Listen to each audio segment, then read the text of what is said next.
더욱 심해지는 박해 속에서라는 제목으로 하나님의 말씀을 전하도록 하겠습니다. 초기 기독교 교부 시대 때에 서머나 교회를 감독했던 폴리갑이라고 하는 분이 계십니다. 그 당시 교회는 로마 정부로부터 심한 박해를 받으며 수많은 순교의 피를 흘리고 있는 때였습니다. 폴리갑 역시 예외가 아니었습니다.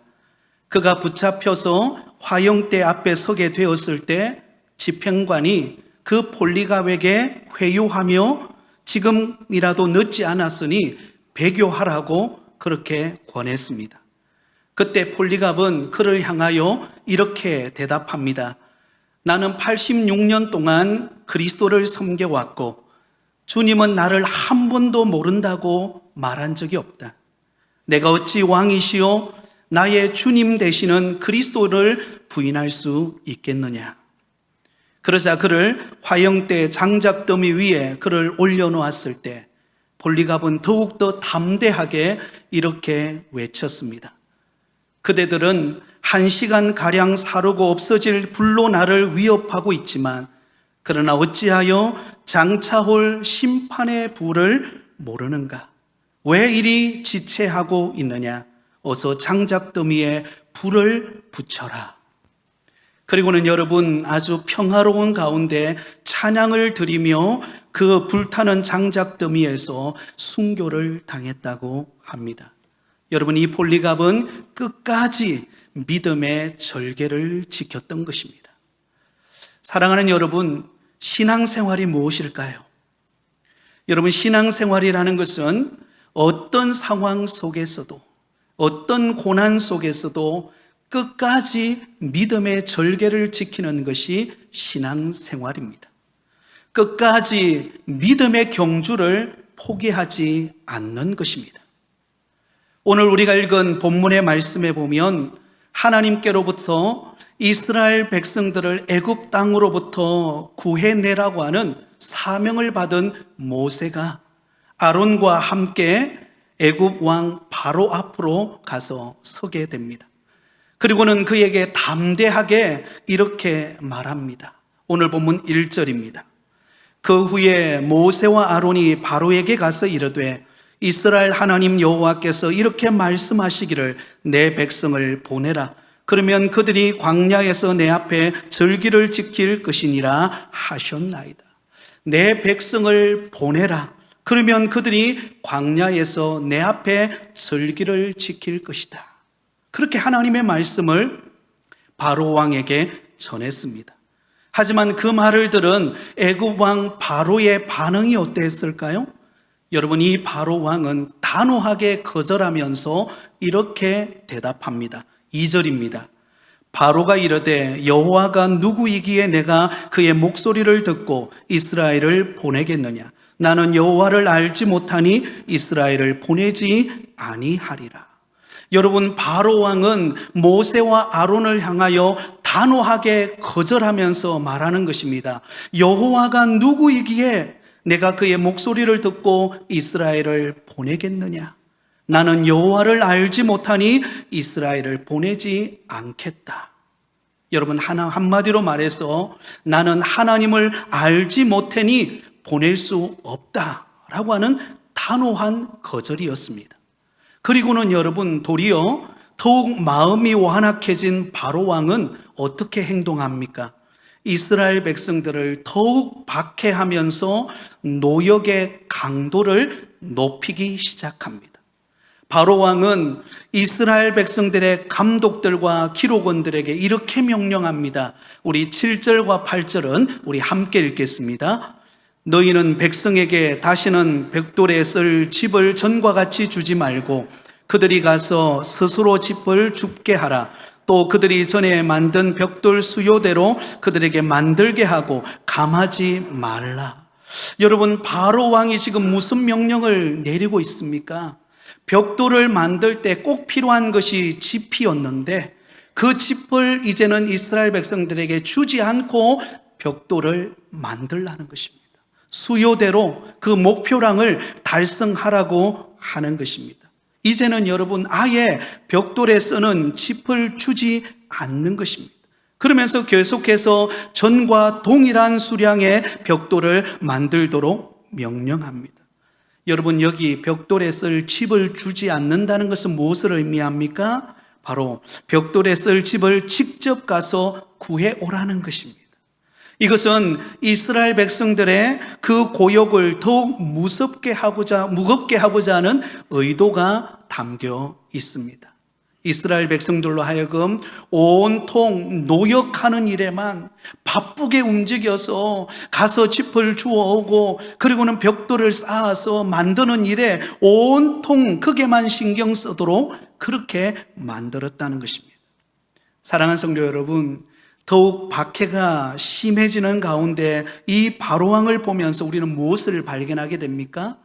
오늘날 성도들이 마음껏 하나님을 예배하고 기쁨으로 살아가고 싶지만 그렇지 못하도록 악한 마귀 사탄은 우리를 신앙을 방해한다라는 것입니다. 믿음 생활을 제대로 하지 못하도록 여러분 마귀는 끊임없이 우리의 신앙 생활을 방해한다라는 것입니다. 그러므로 오늘 이 시간에 우리의 신앙생활을 방해하는 마귀의 전략이 무엇인가를 우리가 함께 살펴보고 저와 여러분이 믿음의 절개를 지키며 승리하는 은혜가 있으시기를 예수님의 이름으로 축원드립니다. 자, 여러분, 신앙생활을 방해하는 마귀의 전략, 그 첫 번째 전략은 장차 받게 될 심판보다 현재 가해지는 고통을 더 두려워하게 만든다라는 것입니다. 장차 우리에게 다가올 하나님의 심판이 있습니다. 그러나 지금 당장 내 앞에 놓여져 있는 너무나 힘든 고역과 이 힘든 어려움으로 인하여서 여러분 장차 올 심판을 아예 생각하지도 못하게 만들어버린다라는 것입니다. 오늘 보면 3절에 이렇게 기록되어 있습니다. 그들이 이르되 히브리인의 하나님이 우리에게 나타나셨은즉 우리가 광야로 사흘 길쯤 가서 우리 하나님 여호와께 제사를 드리려 하오니 가도록 허락하소서.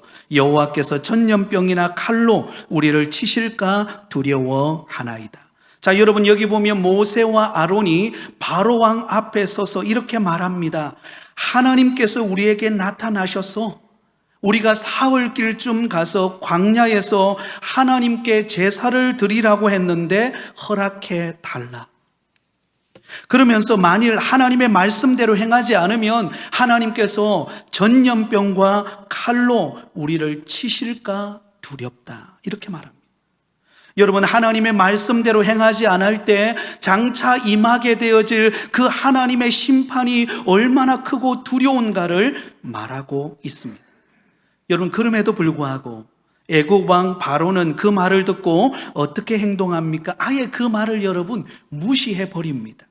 그리고는 이스라엘 백성들에게 고역을 더 무겁게 하여 더 수고롭게 한 다음에 목표량을 채우지 못했다는 이유로 이스라엘 자손의 키로건들을 때리기 시작합니다. 협박하면서 때리기 시작합니다. 14절입니다.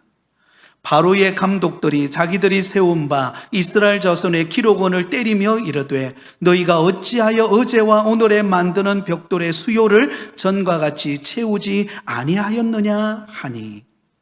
여러분, 당연히 여러분 벽돌의 수요를 전과 같이 채울 수 없죠. 왜냐하면은 전에는요 벽돌을 만들 때는 무엇을 주었어요? 칩을 그들에게 제공해 주었습니다. 그러니 그 짚을 제공받은 이스라엘 백성들은 그 목표량을 달성할 수가 있었어요. 그런데 이제 바로 왕은 그들에게 고역의 강도를 높이면서 아예 짚을 주지 않습니다. 그리고는 나가서 그들이 그 곡초 그루터기를 거두어다가 그리고는 와서 벽돌을 여러분 만들다 보니까 어떨까요? 그 목표로 정한 그 벽돌을 만들 수가 없었던 것입니다. 그러자 그 기록원들을 때리면서 어떻게 목표량을 채우지 못했느냐고 협박하게 되었던 것입니다. 여러분, 지금 바로왕이 그렇게 행동하는 의도가 무엇일까요? 여기는요 숨은 의도가 있습니다. 너희가 하나님의 말씀을 순종하지 않았을 때 임하게 될 심판이 무섭다고? 장차 우리에게 올 그 심판이 무섭다고 그렇다면 내 말을 안 들었을 때 지금 당장 받게 되어지는 그 고통이 얼마나 무서운가를 한번 당해봐라. 이런 의도가 있는 거예요. 여러분, 바로 왕은요, 너희가 장차 받게 될 하나님의 심판보다 지금 당장 이 세상에서 가해지는 그 고통이 얼마나 큰가를 맛보게 했던 것입니다. 그리고는 실제로 그 노동의 강도를 높여버립니다. 그러자 여러분, 이스라엘 백성들은 그 짚을 주우러 다니느라 또 그리고 벽돌을 쌓는데 정신을 못 차리고 여러분 그 벽돌을 쌓는 동안 그건 어때요? 당하는 그 고통의 강도가 점점 심해지면서 어찌할 바를 알지 못하고 있는 모습을 보여주고 있습니다. 사랑하는 성도 여러분, 이것은 지금 당하는 그 고통을 장차 당할 심판보다 더 무섭게 만드는 마귀의 전략임을 우리는 알아야 합니다. 여러분, 참 마귀는 교묘합니다. 마귀를 일컬어서 속이는 자라 그렇게 부르죠. 여러분, 이 마귀는요, 우리에게 무엇을 속이는가? 장차 우리가 당하는 하나님의 심판과 재앙보다 지금 이 세상에서 당하는 고통이 더 커서 두려움에 사로잡히도록 만들어버리는 것입니다. 지금 현재 내가 당하는 고난, 그 역경, 그 염려와 근심에 사로잡혀서 앞으로 우리에게 일어날 일에 대한 관심을 갖지 못하도록 만들어 버리는 것입니다. 그러나 여러분, 우리가 정작 두려워해야 될 것은 무엇일까요? 그것은 바로 장차 임하게 될 하나님의 심판입니다. 현재 당하는 고난과 고통과 비교할 수 없는 장차 임하게 될 그 고통을 우리는 두려워해야 합니다. 누가복음 12장 4절과 5절에 보면 예수님께서는 이렇게 경고해 주셨습니다. 내가 내 친구 너희에게 말하노니 몸을 죽이고 그 후에는 능히 더 못하는 자들을 두려워하지 말라. 마땅히 두려워할 자를 내가 너희에게 보이리니 곧 죽인 후에 또한 지옥에 던져 넣는 권세 있는 그를 두려워하라. 내가 참으로 너희에게 이르노니 그를 두려워하라. 여러분, 예수님께서 정말 우리가 두려워해야 될 대상이 누군가를 말씀합니다. 여러분, 우리가 두려워해야 될 대상은 누구일까요? 그것은 사람이 아니에요. 이 온 우주 만물을 다스리는, 우리의 인생의 생사화복을 주관하시는 하나님이 우리의 두려움의 대상인 줄 믿습니다. 환난과 박해를 통해 당장은 지금 내가 해를 당하고 손해를 보고 때로는 죽음의 위기까지 당하는 그런 환경에 놓일지 모릅니다. 그러나 여러분, 그것은 잠깐이라는 거예요. 그 이후에 있게 되어질, 여러분, 죽음 이후에 있게 되어질 지옥에 던져져 버린다면 그 인생처럼 불행한 인생이 어디에 있겠습니까? 그러므로 우리가 두려워해야 될 것은 당장 우리 앞에 눈에 보이는 고난이나 역경이나 힘든 환경이 아니라 장차 있게 되어질 하나님의 심판이 우리의 두려움의 대상이어야 한다는 것입니다. 사랑하는 여러분, 우리는 하나님의 말씀에 순종하여 믿음으로 살아갈 때에 이 세상에서 받을 수 있는 고난을, 그 고통을 두려워해서는 안 됩니다. 왜입니까? 그것은 잠깐이기 때문에 그래요. 아마 여러분들이 지금까지 인생의 길을 걸어오시면서 수많은 역경과 고난을 딛고 오늘에까지 오셨을 것입니다. 아마 상상할 수 없는 그런 환난과 고난과 어려움도 겪고 오셨습니다. 그런데 우리가 인생을 살아오다 보면 깨닫는 하나의 진리가 무엇입니까? 우리가 현재 당하는 고난은 얼마 지나지 않으면 어떻게 된다고요? 이 또한 지나가는 거예요. 여러분, 우리가 코로나 시기를 3년을 지나왔습니다. 처음에는 코로나가 딱 처음에 시작되었을 때는 이건 한 달이나 가겠나? 아마 그런 생각을 하셨을 거예요. 저도 마찬가지입니다. 이거 며칠 가겠나? 우리 감기 한번 걸리면 한 2주 지나면 낫잖아요. 그죠? 그러니까 한 2주, 한 달, 그럼 좀 지나면 몇 달 정도면 괜찮겠지. 여러분, 이게 웬일입니까? 한 달이 지나고 6개월이 지나고 점점 그 강도가 심해지면서 나라에서도 여러분 질병관리청에서도 이래서는 안 되겠다 해서 여러분 여러 가지 거리두기를 하고 여러분 마스크를 쓰고 온갖 여러분 여러 가지 우리가 우리 자신을 보호하는 측면에서 많은 격리하는 시간을 가지지 않았습니까? 그러면서 우리가 드는 두려움이 무엇이었습니까? 이러다가 우리의 인생에 이 코로나라고 하는 이 질병이 우리의 인생에 평생 지속되면 어떻게 할까? 여러분 그런 고민해 본 적이 없습니까? 여러분 믿음이 좋아서 고민 안 한 것 같아요. 저는 그런 생각이 들더라고요.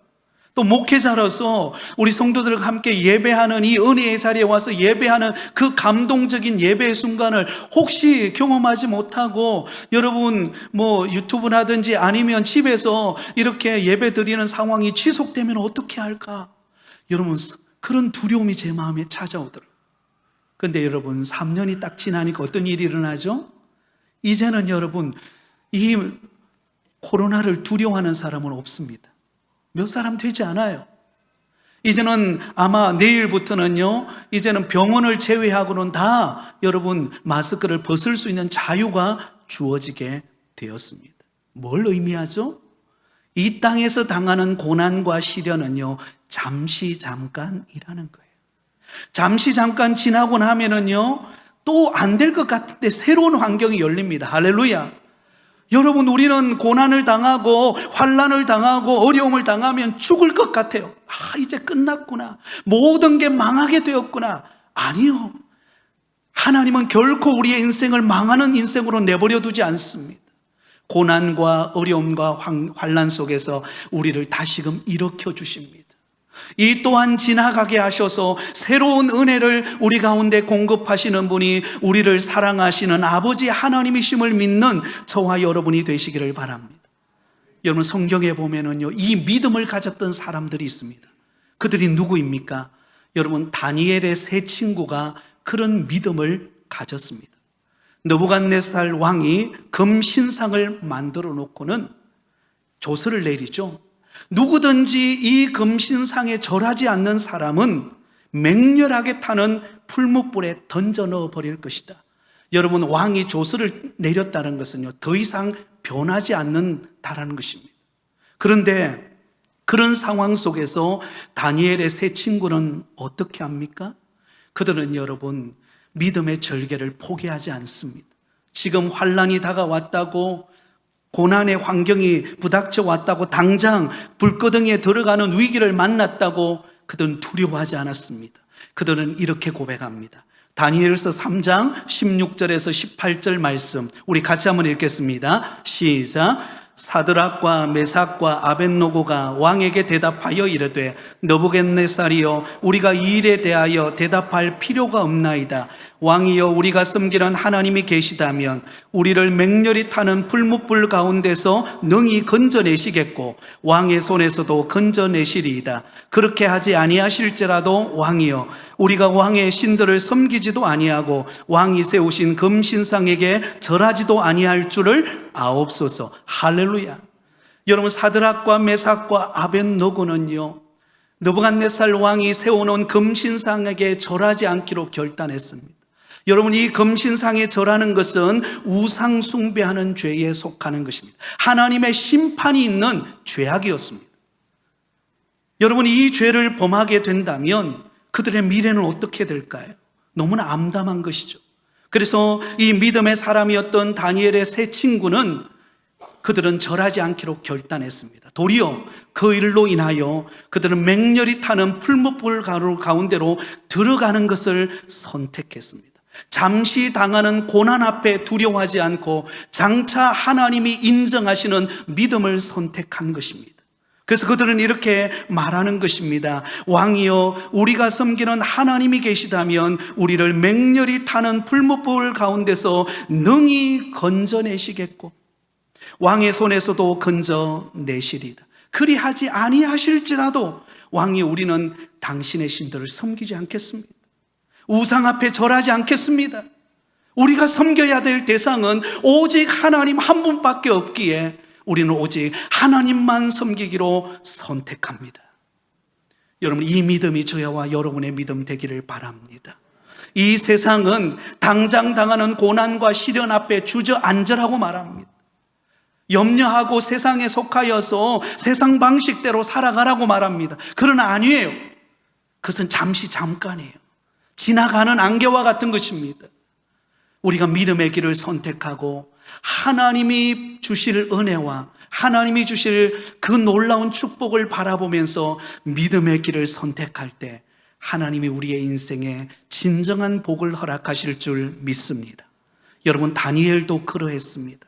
다니엘도 다리오 왕이 30일 동안 왕 외에 그 어떤 신에게 기도한다면 그 사람을 사자굴 속에 집어 던져버리겠다라고 조서를 내립니다.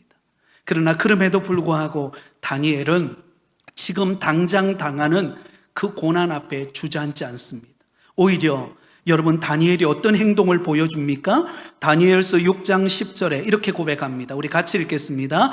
다니엘이 이 조서에 왕의 도장이 찍힌 것을 알고도 자기 집에 돌아가서는 윗방에 올라가 예루살렘으로 향한 창문을 열고 전에 하던 대로 하루 3번씩 무릎을 꿇고 기도하며 그의 하나님께 감사하였더라. 할렐루야. 여러분, 다니엘은요, 그 조서가 찍힌 것을 알았어요. 그러나 그는 지금 당장 당하는, 잠시 당하는 고난과 역경 앞에 주저앉지 않았습니다. 하나님을 바라보았던 거예요. 그리고 그가 평소 때 해왔던 대로 예루살렘을 향하여 창문을 활짝 열어놓고, 그리고는 두 손을 높이 들고 하나님 앞에 기도하며 감사함으로 하나님 앞에 아뢰기 시작합니다. 여러분, 그 모습이 너무나 아름답잖아요. 사랑하는 성도 여러분, 우리 앞에 고난이 왔습니까? 우리 앞에 시련이 다가왔습니까? 그 시련과 고난은 잠깐 후면 지나갈 것입니다. 그럼 우리가 붙들어야 될 것은 누굽니까? 전능하신 하나님이신 줄 믿습니다. 하나님을 향하여 도리어 믿음의 두 손을 높이 들고 하나님 앞에 믿음으로 구하며 감사함으로 구하며 하나님의 은혜를 찾을 때 하나님께서는 사다굴 속에 들어가는 그 다니엘을 보호하신 것처럼 저와 여러분을 보호하시는 은혜를 주실 줄 믿습니다. 여러분, 물고기 중에는요, 연어라는 물고기가 있습니다. 이 연어라는 물고기는 다른 물고기와 달리 고양 회귀 본능이 있습니다. 회귀 본능. 회귀 본능이라는 게 뭔가 하면 자기가 태어났던 그곳으로 다시 돌아가는 거예요.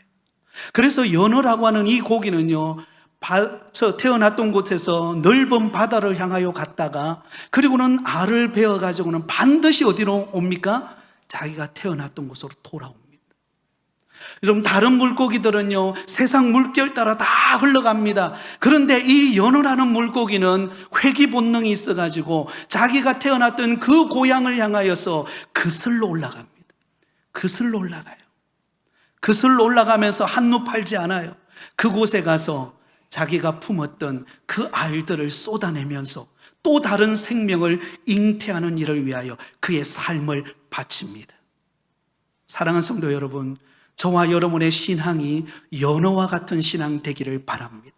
세상 사람들은 다 세상 물결대로 흘러가 버린다 할지라도, 잠깐 있다가 사라질 그 고난 앞에 주저앉는다 할지라도, 저와 여러분은 하나님을 의지하는 가운데 하나님의 손을 붙들면서 이 세상을 영유하면서 하나님이 기뻐하시는 일을 위하여 믿음의 길을 선택하는 은혜가 있으시기를 예수님의 이름으로 축원드립니다. 여러분, 마귀가 우리를 신앙을 넘어뜨리는 두 번째 전략은 무엇입니까? 고된 일로 쉬지 못하게 해서 자신의 사명을 잊어버리게 만든다라는 것입니다.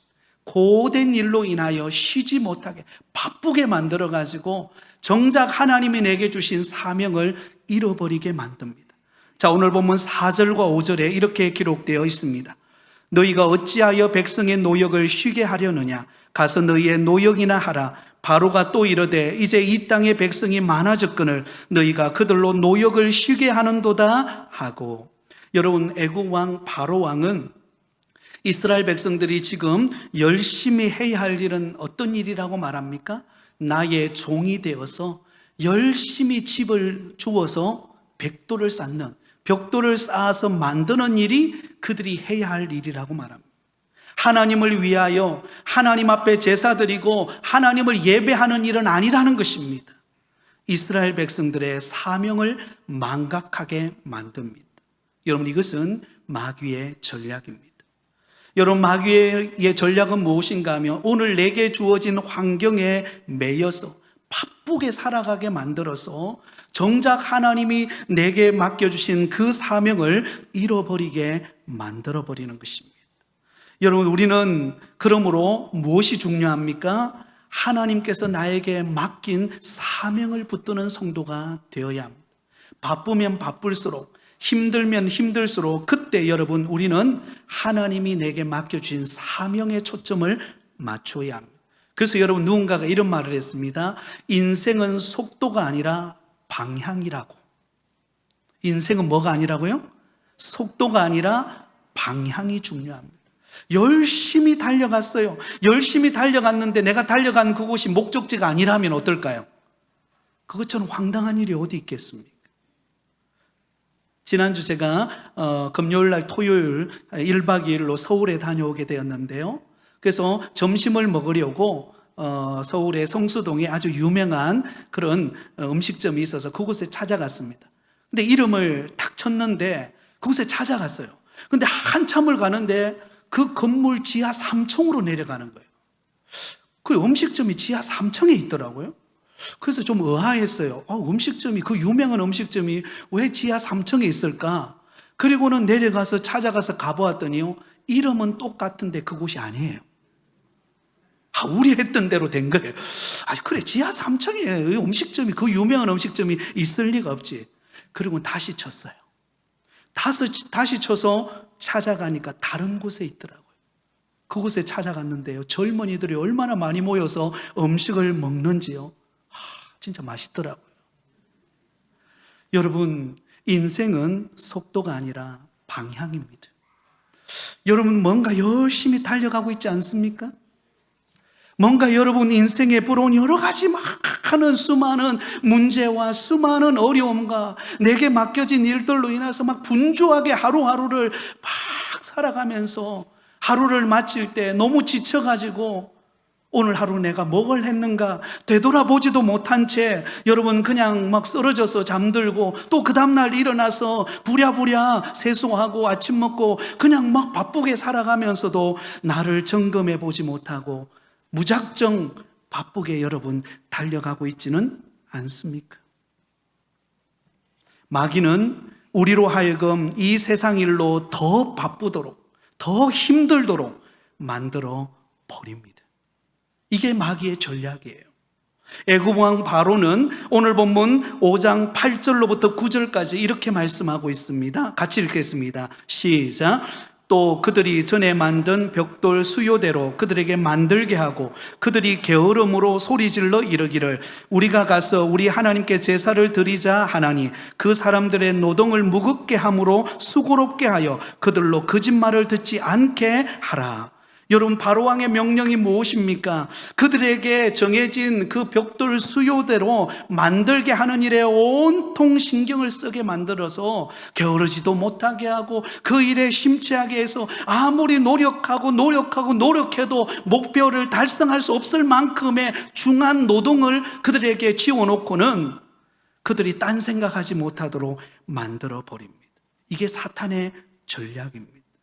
이 세상에서 더 바쁘고 더 분주하고 더 뭔가 하지 않으면 안 되는 그런 현실의 불안감을 조성해가지고 정작 우리가 해야 할 하나님이 내게 맡겨주신 사명을 까마득하게 잃어버리게 만드는 것이 사탄의 전략입니다.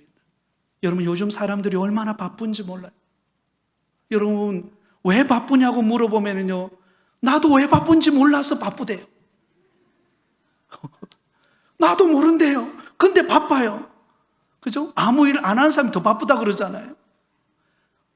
우리는 너무나 바쁜 세상을 살아가고 있습니다. 근데 그게 마귀가 우리를 속이는 전략입니다. 여러분, 아담과 하와가 선악과를 먹게 되죠?